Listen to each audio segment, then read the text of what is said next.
ভাইজান তুমি আমার বাড়ি, আমার ভাই, আমার সম্পত্তির অর্ধেক ভাগ যে আমি বেচে দিব, তুমি কি সেটা কিনতে পারবা? আরে ভাই, আমি বাপের জমি চাষ করে খাই, আমার কাছে কেনার মতো ক্যাশ নাই, আমি কেমনে কিনুম? ভালো করে বুঝে শুনে বলো, কি আসলেই কিনতে পারবা না? আমি আমি কেমনে কিনুম? ঠিক আছে, এই সম্পত্তি কেনার সামর্থ্য যদি তোমার না থাকে, আমার তো কিছু করার নাই, আমি অন্য পার্টি দেখি। যদি বিক্রি করতে হয়, ওই তবে রেখে যাও, ধান জমি আছে, মাঠের জমি আছে, সেগুলো বিক্রি কর। ওইটা বিক্রি করে তুই টাকা টাকা নে, ওইটা বাড়ি এই সম্পত্তি বিক্রি করিস না। এই সম্পত্তি অন্য কারো কাছে বিক্রি করলে এই বাড়িতে অন্য লোক ঢুকে যাবে, অন্য লোক ঢুকলে তো সংসার সব ধ্বংস হয়ে যাবে। অন্য জমি বিক্রি কর, বাড়ি বাড়ি বিক্রি করিস না। মাছের জমির দাম কম, বাড়ির জমির দাম বেশি, আর বাড়ি ঘর সহ বিক্রি করলে আরো বেশি দাম পাওয়া যাবে। উনি যদি পারবে না, তাহলে তুমি অন্য পার্টি দেখো। বাড়ি ঘর কি তোর বাপে করে দিয়ে গেছে রে, যে এই বাড়ির সম্পত্তি তুই বেশি দামে বেচতে চাস? ভাবি খবরদার, মুখ সামলায় কথা বলো। মুখ সামলায় তুই কথা কইস, কাল রাইতে থেকে তোর উল্টা পাল্টা কথা শুনতাছি। এই এখানে কি কোনো বাড়ি ঘর ছিল? কিচ্ছু ছিল না, এটা ছিল একটা বিল। আমি আমার বাপের বাড়ি থেকে টাকাই না আমার স্বামীরে দিছি। আমার স্বামী মজুরি খাটাইয়া দিন রাত নিজে খাইটা এই বাড়ি করছে।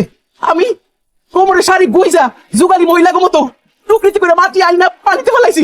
এই তুই কইয়াছিলি রে, এই বাড়ি করার সময় তুই কইয়াছিলি? তুই পয়লাছিলি ঢাকা শহরে, তুই কি কোনোদিন খোঁজ খবর করছিলি যে এই বাড়িটা কেমনে হয়েছে? হ্যাঁ, আরে এই বাড়ির টিন কাঠ সব আমগো রক্তে করা, সব আমগো সন্তানের মতো। এই বাড়ি বিক্রি করে তুই কে রে? আমি বাইসা থাকতে আমার শ্বশুর বাড়ির বিটা মাটি আমার স্বামীর এই বাড়ি ঘর অর্ধেক বেচতে দিব না? দেহম কে বিক্রি করে? আমার বাপের সম্পত্তির ভাগ আমি বেচুম, আমিও দেখে দেবো, আপনি কেমনে শেখান? ভাইজান এখনো সময় আছে, তোমার বউরে সাবধান করে দাও। আমার বউরে নিয়া আর একটা উল্টা পাল্টা কথা বলে কিন্তু খুব খারাপ হয়ে যাবে, দিলাম। আমার টাকার দরকার, আমি এই জমি বিক্রি করবো। এই ব্যাপারে কেউ যদি কোনো বাধা দেয়, অবস্থা কিন্তু ভালো হবে না। আমি পার্টির সাথে কথা বলতে চাইতেছি। আমি জমির দলিল বাকি কাগজপত্র সব রেডি করতেছি, তুমি কালকে আমার বাড়িতে আসো। জি কাকা। তোমার সাথে আমার জরুরি কথা আছে। বলো।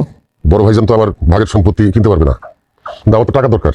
সেজন্য আমি খালেকের সাথে কথা বলছি, খালেক কিনতে রাজি হয়েছে। কে আসবে জমির দলিল দেখতে? দলিলগুলো একটু বাইর করে রেখো। মা, আমি কোনো ঝামেলা চাই না, তুমি দলিলগুলো বাইর করে রাখো। বাসার চাচা, কাগজপত্র যা দেখলাম সব তো ঠিকই আছে, কিন্তু সমস্যাটা যেটা হয়েছে, আপনার ঘর যে পাশে, ওই জমিটার পিছনে হইতেছে খাল, আর আমজাদ চাচা যে অংশে থাকে এটার পিছনে হচ্ছে রাস্তা।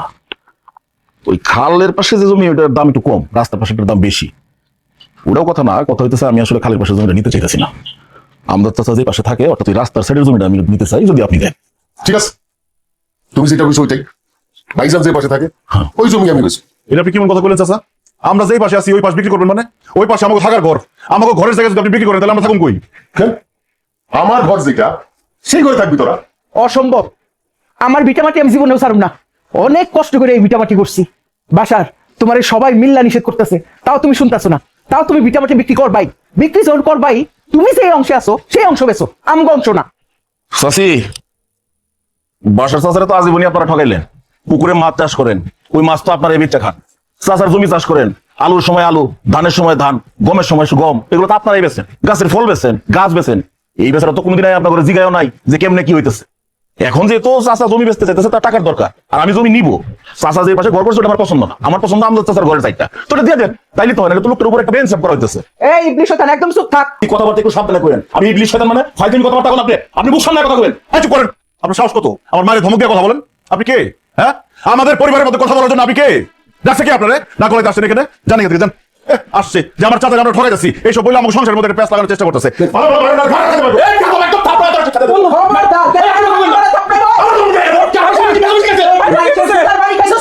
সারা জীবন তোর চাচারে ঠকাই না,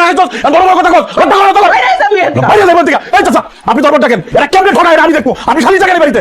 ঠিক আছে খালেক, তুমি যেটা বলছো ওইটাই হইব। ভালো ভালো সব দিব না, তাই আমি শালিক যাবো। বাসার তোর এই কথা কইতে একটু লজ্জা করলো না?